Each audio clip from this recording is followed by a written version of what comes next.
some traditional Irish harp music coming our way, and this is a track from an artist who's going to be on the island this coming weekend, Fiana Ní Chonaill, and this is The Easter Snow.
Wonderful track there, The Easter Snow. It might be played this coming weekend because Fiana Ní Chonaill joins me this afternoon. She's coming to our island. Hello. Hi, Bob. How are you doing? Thanks for having me on the show. Oh, it's a pleasure. It's a pleasure. They're going to make you work next weekend, aren't they? They absolutely are, and I'm really, really looking forward to it now. It's going to be a fantastic trip. Okay, because I think you're playing the Ceilidh and you're playing a concert as well. Yes, Ceilidh concert, and we have a workshop there for anyone that's interested in coming along to maybe pick up a few tunes and some Irish music. That'll be on the Saturday as well, so lots to fit in. It's surprising with Rachel Hare living over here how the harp is becoming very popular.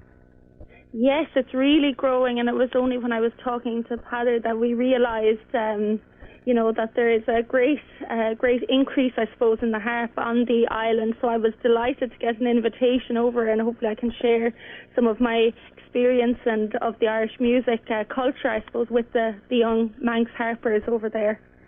How long have you been playing the harp? Was this a thing that you were made to play when you were a kid? Well, I started the harp when I was 10. I did 2 years of piano before that, but my granny, she was adamant that there was going to be another harp player in the family because all of my mother and all her sisters played music. So two of my aunts are actually All-Ireland champion harp players. And so my granny decided she was going to have another harp player in the family. So at age 10, she enrolled me without actually telling my mother. And my mum, when she found out, said, oh, fine, but she won't get a teacher for ages, because their teachers were still quite scarce in Ireland at the time as well. But sure, didn't we get a call next week that a teacher was available? And so my granny, bless her, she drove me to all my harp lessons, and that's how I got going. Don't ever upset your granny, basically, is it? That's it, absolutely. So, in your time that you have been playing the harp, have you ever sort of got fed up with it, or is it always keeping surprising you? Oh, it always surprises me. I've been really passionate about it, and I suppose as a kid, I guess I was never told I had to practice. In fact, I was told I had to stop practicing on a Sunday morning when everyone else wanted to sleep in. So, there's always, more dimensions that you kind of discover about the music, and I suppose that we have such a big harp tradition in Ireland, but also it's growing into the kind of dance music tradition as well. So it's always like progressing and moving forward. So there's always something else to discover and find out. Is it a hard instrument to learn, not to your quality, but for the everyman? Can they pick it up quite quickly? Yes, I think it's a really good instrument to start on. I think if you listen to maybe a fiddle or something else like that, it takes a lot to get the intonation right and the fingers in the right place. But when you play a note on the harp, it is the note that it is. It sounds very clear. So I think it's easy to sound good quickly on the harp, let's say. But to bring it, as you said, to a higher level, that's where the challenge really is, I think. Is it a guy's instrument or a girl's instrument? Both. Definitely both. It actually was originally a guy's instrument in Ireland. It was all male harpers, and it was very unusual, let's say in the 1600s, to find a female harp player. And in 1792 at the Belfast Harpers Assembly, there was only one female harper that attended, I believe. So, we've kind of come full circle now, and it's dominated by females, but I would love to see more male harpers playing, but I suppose Michael Rooney, I guess, is a leading light in terms of an inspiration for young male harpers now at the moment. And is it always looking over your shoulder music, or is music being written today especially for the harp? A bit of both. There's lots of harp players. I mentioned Michael Rooney there. He's a fantastic composer, and he's actively composing big works at the moment, and I think he's in the process of composing something at the moment as well. So, and there's Janet Harbison actually taught me originally when I learned the harp. She's proactive in composing as well, and there's many other harp players out there composing as well. So we actually have, I think, the best of both worlds, as I said, being able to look back over our shoulder and draw from the repertoire that's there, and also being able to take the new repertoire as well that's becoming available to us. Do you have trouble getting your harp on a plane? It can be challenging with the airlines, but I've done it before, definitely, but now we find sometimes it's easier if you can make a connection in a place to borrow a harp from somebody, so kind of saves that hassle, because I was actually chatting to Rachel about this, would I bring my harp over, and she said, because it's a small plane, propeller plane going over from Ireland, she said, and she'd have the same coming from Scotland over. She said they just looked at her and said, no way, they would not let her bring her harp in the travel case on. So she said no amount of tears would they make an exception. So she said I was best off just to get a lend of one. So it's great to have other people to get advice from, in terms of things like that. Good. Well, we're looking forward to your visit. It's all next weekend, Friday night, St Paul's Church in Ramsey with a concert. And then on the Saturday at the Mitre Hotel in Ramsey, there's a food and folk festival, of which part of the harp workshop is then. And then at Solby Community Hall on Saturday evening next weekend at 7:30, you're going to be having a ceilidh and possibly a little drink. Would that be possible? Possible, yes, absolutely. Well, I'm Irish, and we do like to have a little little tipple from time to time, so why not? Why not? It's good fun. Safe journeys. Whatever you touch, may it always be successful. We're going out with another one of your tunes. Not your tunes, one of your playing the tunes anyway, the Holy Bush. Fiana Ní Chonaill has been my guest this afternoon. Thanks for staying in and talking to us, Fiana.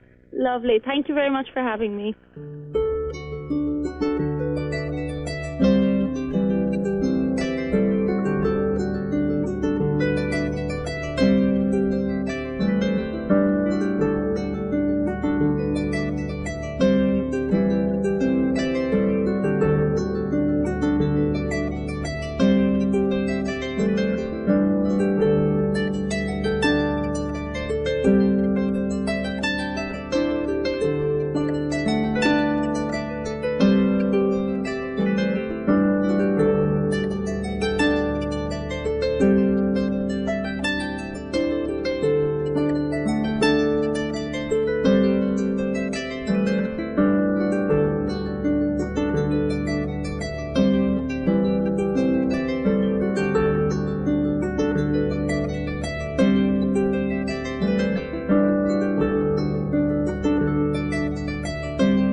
Fiana Ní Chonaill coming over to the island this weekend to play some traditional Irish harp music. We heard, before we spoke to her, the Easter Snow, and then that last track we just heard, the Holy Bush.